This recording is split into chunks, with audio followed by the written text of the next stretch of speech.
A question for you all. Do you actually know how government works? I don't mean how you think it works or how it should work. I mean how it actually works in reality, in practice. Who actually makes the decisions?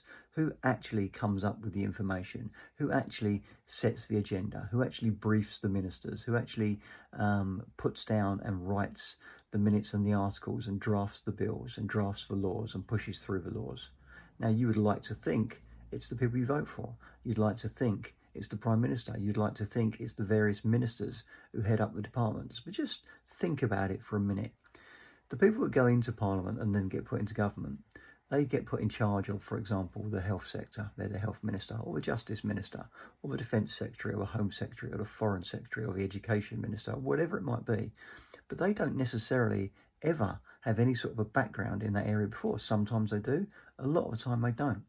So they get dumped in a job. They're running the entire health service, which takes up almost 12% of our entire country's budget.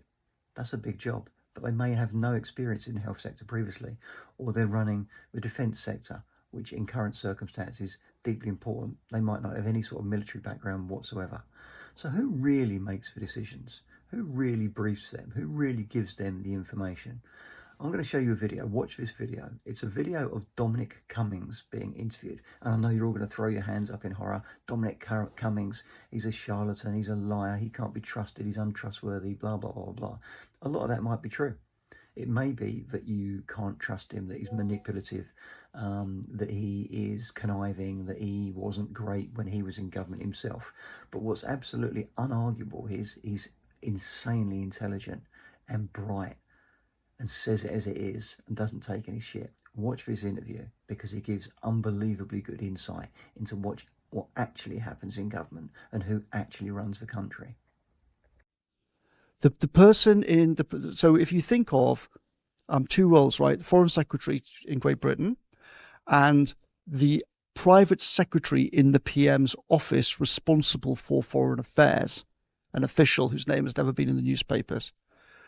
That person was like 10 times more powerful and important than the Secretary of State was. And I think this is something which people just don't really realize.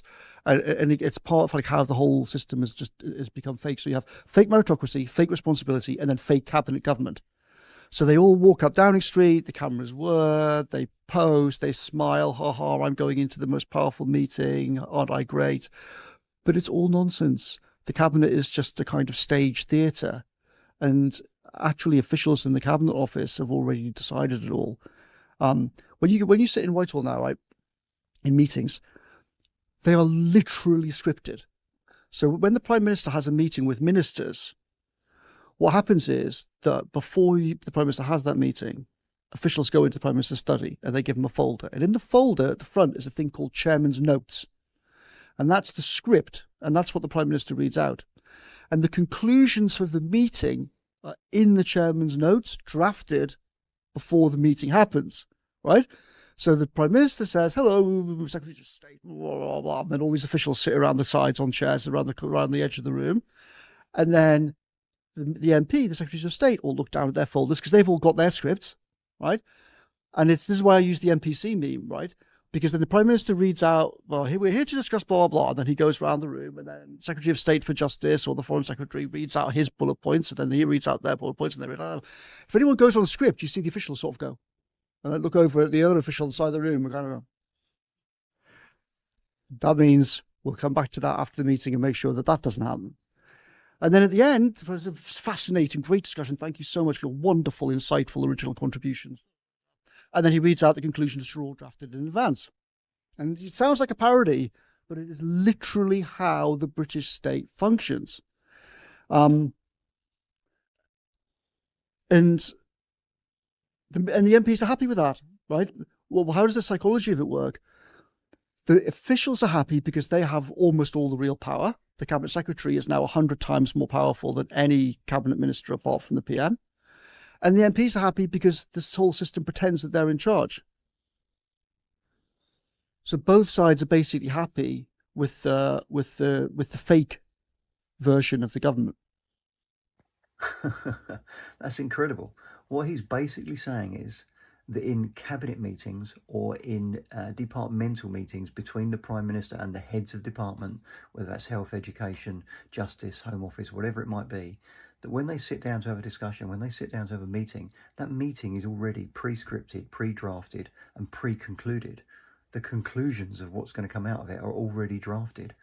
And that if any minister dares to contradict that, dares to go against the narrative, dares to want to do something different, the bigwigs in the civil service, the parliamentary secretaries, the heads of department secretaries, look at each other, give each other a nod and a wink, and basically do whatever they were going to do in the first place as soon as the minister's gone. It's the blob, it's the deep state, it's the civil service, it's the faceless bureaucrats that actually run things. And yes, politicians can influence that. They can shape it a bit, they can push it more one way than the other.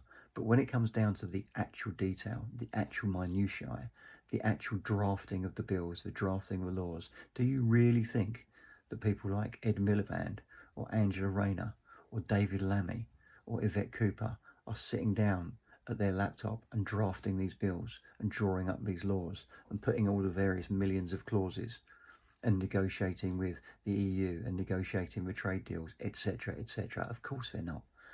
They give a vague outline of what they would like to happen, and then the actual work is done by someone else, and they do that work according to their own agenda. And Dominic Cummings has just laid out exactly to you how that works. And that's why, to my mind, the entire thing needs to be ripped up and started again. All of the upper echelons of the civil service probably need to go.